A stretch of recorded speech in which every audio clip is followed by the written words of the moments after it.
किसी के भी मन की बातें जानने के लिए 3 तरीके होते हैं, लेकिन इन तीनों तरीकों को समझना अति आवश्यक है।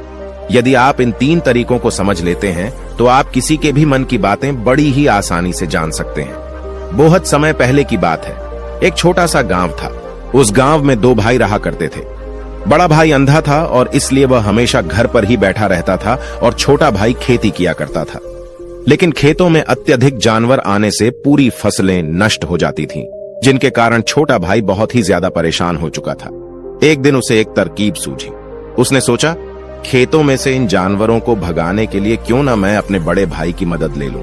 वैसे भी बड़े भैया अंधे हैं, खेतों में बैठे रहेंगे और जानवरों की आहट आने पर वह उन्हें जोर से चिल्लाकर भगा भी सकते हैं, जिससे हमारी फसलें नष्ट होने से बच जाएंगी। यह सब सोच विचार करने के बाद उसने अपने खेत में एक झोपड़ी तैयार कर ली और अपने अंधे भाई को खेत में बैठा दिया और उनसे कहा, भैया, यदि कोई जानवर की आहट आपको सुनाई दे तो आप जोर जोर से चिल्लाना।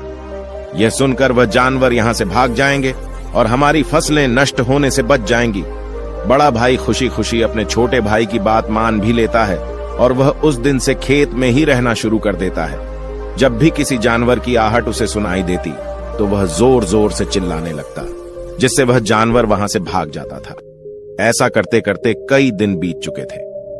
तभी एक दिन उसके खेत में एक हिरन भागता हुआ आया और वह खेत की बाड़ को तोड़कर वहां से भाग गया। लेकिन उसे हिरण का पीछा करते हुए एक राजा भी उस खेत में आ पहुंचा। तभी राजा की नजर उस अंधे भाई पर पड़ती है। राजा उस व्यक्ति से कहता है, देखो, मैं यहाँ पर एक जानवर का पीछा करते हुए आया हूँ। क्या तुमने उस जानवर को यहाँ पर देखा है? पर वह व्यक्ति कहता है, हे राजन, मैं तो अंधा हूँ, मैं भला किसी जानवर को कैसे देख सकता हूँ? लेकिन मैं आपको इतना जरूर बता सकता हूँ कि जो जानवर मेरे खेतों से भाग कर गया है वह आपके लायक नहीं है। आप उसके पीछे अपना समय बर्बाद न करें। राजा संदेह व्यक्त की बात सुनकर बड़ा ही अचरज में पड़ जाता है। वह सोचने लग जाता है कि यह तो अंधा है, फिर इसे कैसे पता चल गया कि जिस हिरण की तलाश कर रहा हूं वह मेरे लायक नहीं है। तभी राजा उस अंधे व्यक्ति से कहता है, कहीं तुम मुझसे झूठ तो नहीं बोल रहे हो कि तुम अंधे हो और तुम्हें कैसे पता कि जो जानवर यहां से भागा है वह मेरे लायक ही नहीं है? इस पर वह अंधा व्यक्ति कहता है कि यह राजन, जिसे आप एक हिरन समझ रहे हैं, असल में वह एक हिरन नहीं है बल्कि एक मादा हिरन है और वह गर्भवती भी है। और जहां तक मुझे ध्यात है, मैंने कभी किसी राजा को किसी गर्भवती हिरण का शिकार करते हुए नहीं सुना है और इसी कारण से मैं आपसे यह कह रहा हूं कि यह हिरण आपके लायक नहीं है। आप उसके पीछे अपना समय व्यर्थ न करें।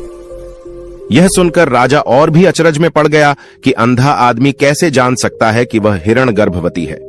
राजा कुछ देर सोच विचार करने के बाद अपने सेनापति से कहता है, सेनापति जी, मुझे वह जानवर जिंदा चाहिए, क्योंकि मुझे यह पता करना है कि क्या वह गर्भवती है या नहीं, क्योंकि यह अंधा आदमी बहुत विश्वास के साथ कह रहा है और मुझे इस बात की पुष्टि है।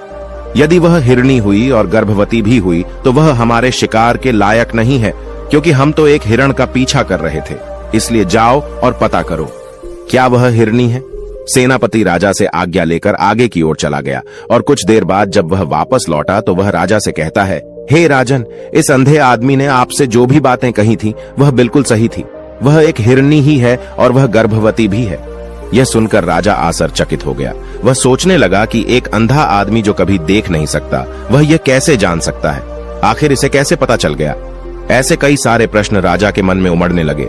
अब राजा ने ठान लिया था कि मुझे इस बात की तह तक पहुंचना है कि आखिर यह अंदाज में कैसे जानता है कि वह जानवर गर्भवती है। यह सोचकर राजा उस अंधे आदमी के पास जाता है और उस अंधे आदमी से कहता है, देखो, मैं यह तो नहीं जानता कि तुम सचमुच में अंधे हो या नहीं, लेकिन मैं तुमसे एक बात जानने आया हूं। क्या तुम मेरे प्रश्न का सही सही जवाब दोगे? इस पर वह अंधा व्यक्ति कहता है, हे राजन, आप जो कुछ भी पूछना चाहते हैं आप पूछ सकते हैं, मैं आपको बिल्कुल सच सच जवाब दूंगा। इस पर राजा कहता है, देखो, एक तो तुम कहते हो कि तुम अंधे हो और दूसरी तरफ तुमने यह बता दिया कि जिस जानवर का पीछा कर रहा हूं वह एक हिरणी है और वह गर्भवती भी है। तुम्हें कैसे पता चल गया? तुम्हारे खेत में तो और भी जानवर आते होंगे और भी तो जानवर यहां से गुजरते होंगे, फिर तुमने यह कैसे अंदाजा लगाया? तभी वह अंधा व्यक्ति राजा से कहता है, हे राजन, आप जिसका पीछा कर रहे थे वह जब मेरे खेत में आई तो उसकी रफ्तार और उसके भागने की आहट से मुझे यह एहसास हो चुका था कि वह एक हिरणी है और मेरे खेत की जो बाड़ है, जो जानवरों को रोकने के लिए खेत के चारों तरफ बनी है, वह बहुत छोटी है।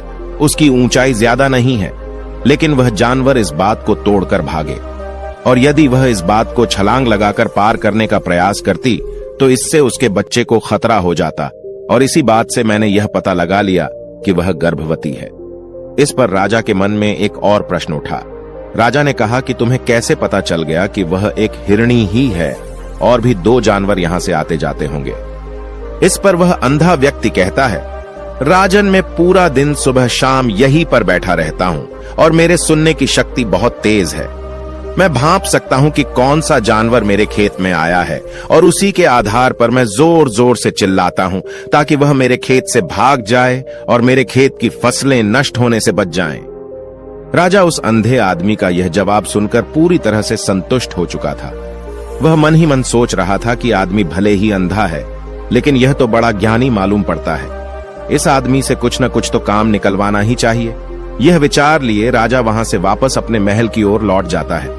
कुछ दिनों के बाद राजा अपने सेनापति को आदेश देता है कि जाओ और उस अंधे व्यक्ति को महल लेकर आओ।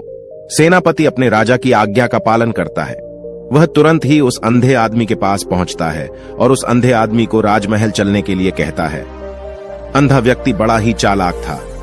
वह समझ चुका था कि राजा जरूर मुझे कुछ न कुछ काम सौंपने वाले हैं और वह काम मुझे मुसीबत में डाल सकता है, लेकिन फिर भी वह सेनापति की बात मान ली और सेनापति के साथ राजमहल पहुंच गया। राजमहल पहुंचते ही राजा उस अंधे व्यक्ति से कहता है, आप तो बड़े ज्ञानी हैं, आपको किसी भी बात का पता बड़ी आसानी से चल जाता है। आज मैंने आपको यहां इसलिए बुलाया है क्योंकि मैं आपसे यह जानना चाहता हूं कि मेरी पत्नी पतिव्रता है या नहीं। इस पर वह अंधा व्यक्ति कहता है, हे राजन, यह कैसा प्रश्न हुआ। इस पर राजा कहता है, मैंने बिल्कुल उचित प्रश्न किया है, मुझे इस प्रश्न का उत्तर दीजिए। इस पर वह अंधा व्यक्ति कहता है, हे राजन, ये सारी बातें जाने दीजिए। आपकी शादी को इतने साल बीत चुके हैं और अब आप यह बात क्यों जानना चाहते हैं? आपके मन में ऐसे प्रश्न क्यों उठ रहे हैं? इस पर राजा जिद करते हुए कहता है, आपको मुझे इस प्रश्न का उत्तर जरूर देना होगा। यदि आप मुझे इस प्रश्न का उत्तर नहीं देंगे तो मैं आपको मृत्यु दंड दे दूंगा। राजा के मुंह से यह बात सुनकर वह अंधा व्यक्ति कहता है राजन, यदि आप इस प्रश्न का उत्तर जानना चाहते हैं तो इसके लिए आपको मेरा एक काम करना होगा। राजा कहता है, बोलो मुझे क्या काम करना होगा? इस पर वह कहता है, इसके लिए आपको अपनी पत्नी को मेरे साथ कमरे में अकेले छोड़ना होगा। उस अंधे व्यक्ति की यह बात सुनकर राजा पहले तो क्रोधित हो जाता है, लेकिन फिर कुछ सोच विचार करने के बाद वह उस अंधे व्यक्ति की बात मान लेता है और अपने सेनापति को आदेश देता है, सेनापति जी, इस व्यक्ति को और मेरी पत्नी को एक कमरे में कुछ देर के लिए अकेला छोड़ दें। सेनापति बिल्कुल वैसा ही करता है। अब राजा की पत्नी और वह आदमी एक कमरे में बंद हो चुके थे। तभी आदमी राजा की पत्नी से कहता है, रानी, मैं आपको छूना चाहता हूं। इस बात पर रानी अत्यधिक क्रोधित हो जाती है और उस अंधे व्यक्ति को पकड़ पकड़कर पीटने लगती है, कभी हाथों से तो कभी लातों से तो कभी पटक पटक कर। इस तरह उसने अंधे आदमी की बहुत पिटाई की। उसके बाद किसी तरह से वह अंधा आदमी अपनी जान बचाकर वहां से भाग निकलता है और राजा के पास पहुंचता है और राजा से कहता है, हे राजन, आपकी पत्नी पतिव्रता नहीं है। यह बात सुनकर राजा अत्यधिक क्रोधित हो उठता है और राजा अपनी तलवार म्यान से निकालकर सीधा अपनी पत्नी की ओर जाता है। क्रोधित होकर वह अपनी रानी से कहता है, रानी जी, आज मैं जो भी सवाल आपसे करने वाला हूं उसका मुझे सच सच जवाब दीजिएगा, और यदि आपने एक शब्द भी छोटा कहा तो मैं आपका सर अभी आपके धड़ से अलग कर दूंगा। आगे राजा कहता है, मुझे बताइए, आप पतिव्रता हैं या नहीं? इस बार रानी कहती है, हे राजन, आप भले मुझे जान से मरवा दें, लेकिन आज मैं सच बोलूंगी, मैं पतिव्रता नहीं हूं। राजा ये बात सुनकर बहुत ही दुखी और निराश हो जाता है। उस अंधे आदमी ने जो भी कहा था वह बिल्कुल सच कहा था। यह बात सुनकर तुरंत ही राजा उस अंधे आदमी के पास पहुंचता है और आकर उस अंधे आदमी से कहता है, तुम्हें कैसे पता चला कि मेरी पत्नी पतिव्रता नहीं है? अंधा आदमी कहता है, हे राजन, बड़ी सीधी सी बात है, मैंने तो आपकी पत्नी से बस इतना ही कहा था कि मुझे आपको छूना है। और इस बात पर वह इतना क्रोधित उठी कि उन्होंने गुस्से में आकर मुझे लात घूंसों से पीटना शुरू कर, और भला कोई औरत किसी और मर्द को कैसे छू सकती है? लेकिन उन्होंने न आव देखा न ताव, बस लात घूंसों से मुझ पर बरसना शुरू कर दी। और एक पतिव्रता नारी कभी भी पराये मर्द को नहीं छूती। जब मैंने उनसे छूने के लिए कहा था तो वह उस वक्त मुझे मना कर सकती थी, लेकिन उन्होंने तो मुझे पीटना शुरू कर दिया और देखते ही देखते उन्होंने मेरे पूरे शरीर को छू लिया। अब आप ही बताइए, ऐसी स्त्री भला पतिव्रता कैसे हो सकती है? इस बात पर राजा कहता है, तुम तो बड़े ज्ञानी मालूम पड़ते हो, तुम्हारी बात बिल्कुल सही है।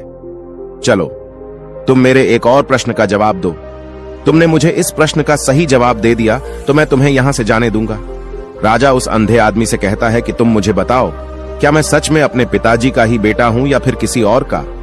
इस पर अंधा आदमी कहता है, हे राजन, इस बात से आपको क्या लेना देना, आप किसी की भी औलाद हो, आखिर आप इस राज्य के राजा ही, इसलिए इस प्रश्न को जाने दीजिए। राजा कहता है, नहीं नहीं, मुझे इस प्रश्न का सही जवाब चाहिए, अन्यथा यह प्रश्न मुझे बहुत परेशान करता रहेगा, इसलिए मैं इसका सही जवाब आपसे जानना चाहता हूं। यदि तुम इसका सही जवाब दे देते हो तो तुम यहां से जा सकते हो। इस पर वह आदमी कहता है, इसके लिए तो मुझे आपकी मां के पास भी जाने की आवश्यकता नहीं है। मैं आपको अभी भी यह बता सकता हूं कि आप किसकी औलाद हैं, लेकिन उससे पहले मैं चाहता हूं कि आप मुझसे वादा करें कि आप मुझ पर क्रोध नहीं करेंगे। राजा ने कहा, मैं तुमसे वादा करता हूं, मैं तुम पर क्रोध नहीं करूंगा। उसके बाद वह अंधा आदमी राजा से कहता है, राजन, आप तो अपने ही पिता के पुत्र, लेकिन आप पर एक कंजूस सेठ की छाया पड़ी हुई है। यह सुनकर राजा बहुत ही क्रोधित हो उठा और वह तुरंत तलवार निकालकर अपनी मां के पास पहुंच जाता है। वहां पर पहुंचने के बाद अपनी मां से कहता है, मां, मुझे सच बताइए, क्या मैं अपने ही पिता का पुत्र हूं या नहीं? यदि आपने मुझे सही नहीं बताया तो मैं यहीं पर प्राण त्याग दूंगा। मुझे बताओ, क्या सच है? इस पर उस राजा की मां कहती है, बेटा, तू है तो अपने ही पिता का पुत्र, लेकिन तुम्हारे ऊपर एक कंजूस सेठ की छाया पड़ी हुई है। जब मैं एक बार नहाने के बाद अपना मुंह आईने में देख रही थी, तभी उस कांच के पीछे मुझे एक कंजूस सेठ नजर आता है और उसी की छाया तुम पर पड़ चुकी है। यह सुनते ही राजा और भी ज्यादा अचरज में पड़ जाता है और वह तुरंत दौड़ा वापस उस अंधे आदमी के पास पहुंचता है और उस अंधे आदमी से कहता है, तुम्हें कैसे पता चला कि मुझ पर एक कंजूस सेठ की छाया पड़ी हुई है? इस पर अंधा आदमी कहता है, राजन, आपने मुझसे कई सारे सवाल पूछे जिनका जवाब भी मैंने आपको सही से दिया। यदि कोई और राजा होता तो मुझे उसके बदले ढेर सारे इनाम दिया होता, लेकिन अब तक आपने मुझे एक फूटी कौड़ी भी नहीं दी। इस बात से मैंने अंदाजा लगा लिया था कि आप बहुत कंजूस हैं।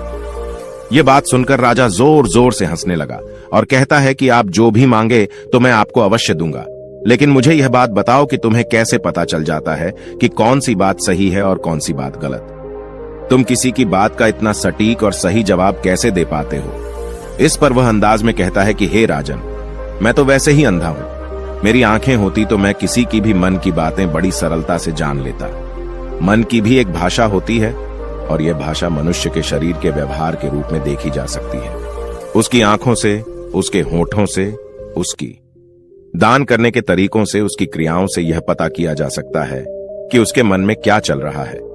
उसके आधार पर हम किसी के भी मन की बातें जान सकते हैं, लेकिन मैं तो जन्म से ही अंधाज हूं, मैं देख नहीं सकता, इसीलिए मैं क्रियाओं से देखता हूं। यदि मुझे कोई बात जाननी होती है तो अगले आदमी को मुझे कुछ काम देना पड़ता है, जिस पर वह व्यक्ति किस तरीके से उस काम को करता है, उसके आधार पर ही मैं यह पता लगा पाता हूं कि आखिर उसके मन में क्या चल रहा है। तभी वह राजा कहता है, तो इसका अर्थ यह हुआ कि मैं भी किसी के भी मन की बातें जान सकता हूं। इस पर वह अंधा आदमी कहता है कि हे राजन, अवश्य, किंतु उससे पहले आपको अपने ऊपर काम करना होगा और वह अपने मन को शांत करना, अपने मन को वर्तमान में लाना, जिसके लिए मैं आज आपको 3 तरीके बताने वाला हूं। और ये तीनों ही तरीके बड़े ही आसान हैं और सरल हैं, किंतु हे राजन, उससे पहले आपको एक काम करना होगा, अपने मन को एकाग्र करना होगा। जब हम अपने मन को एकाग्र करते हैं, अपने मन को वर्तमान में लाते हैं, तो हम दूसरे के मन की बातें जान सकते हैं, क्योंकि वह आदमी अभी भी अपने मन में वर्तमान में ही सोच रहा है और हमारे मन को वर्तमान में ही लाना होगा, तभी हम उसके मन की बातें जान सकते हैं। यदि हम अतीत में हुई घटनाओं के बारे में सोच रहे होंगे तो जो अगला आदमी में सोच रहा है, वर्तमान में अपनी मन में बात कर रहा है, वह हम कैसे जान पाएंगे, क्योंकि हम तो अतीत की घटनाओं में डूबे हुए हैं। इसलिए किसी के भी मन की बातें जानने के लिए सबसे पहले हमें अपने मन को एकाग्र करना होगा, उसे वर्तमान में लाना होगा। फिर वह अंधा व्यक्ति राजा से कहता है, हे राजन, जो 3 तरीके मैं आपको बताने वाला हूं, इन 3 तरीकों से आप बड़ी आसानी से किसी के भी मन की बातें जान सकते हैं। यह राजा जो सबसे पहला तरीका है वह आंखों पर ध्यान देना। किसी व्यक्ति से बात करते हुए उसकी आंखों में देखना, उसकी आंखों पर ध्यान देना ज्यादा जरूरी है, क्योंकि आंखें बोलती नहीं और बहुत कुछ कह जाती हैं। यदि हम किसी व्यक्ति की आंखों को, इशारों को समझना सीख जाएं, तो हम यह जान पाएंगे कि व्यक्ति के दिमाग में क्या चल रहा है, वह क्या सोच रहा है और अभी वह क्या करने वाला है। मेरे पास आंखें नहीं हैं, लेकिन मैंने अपने गुरु से यह विद्या सीखी है, क्योंकि बहुत साल पहले मेरे पास आंखें थीं और मैं उस वक्त लोगों के मन की बातें केवल आंखों में ही देखकर जान लेता था। इसलिए यदि आप भी दूसरों की बातें जानना चाहते हैं, तो आपको भी उनकी आंखों पर गौर करना होगा, जैसे कि वह कब और कहां किधर देख रहे हैं। वह आंखों को इधर उधर घुमा रहे हैं या फिर उसकी आंखें खुश नजर आ रही हैं, और फिर आंखों में कहीं निराशा तो नहीं है, जैसा कि एक चोर होता है। उसकी आंखों में जब हम देखते हैं तो हमें यह पता चलता है कि अगला आदमी ने कोई गलती की है। ठीक उसी प्रकार जब हम किसी चालाक व्यक्ति की आंखों में देखते हैं तो आपको पता चलेगा कि उसकी आंखों में चालाकी होती है। यह एक बहुत ही सीधा और आसान तरीका होता है। यदि आपको यह पता लगाना है कि सामने वाला व्यक्ति आपसे झूठ कह रहा है या फिर सच कह रहा है, तो आपको उसकी आंखों में ध्यान देना अति आवश्यक होता है।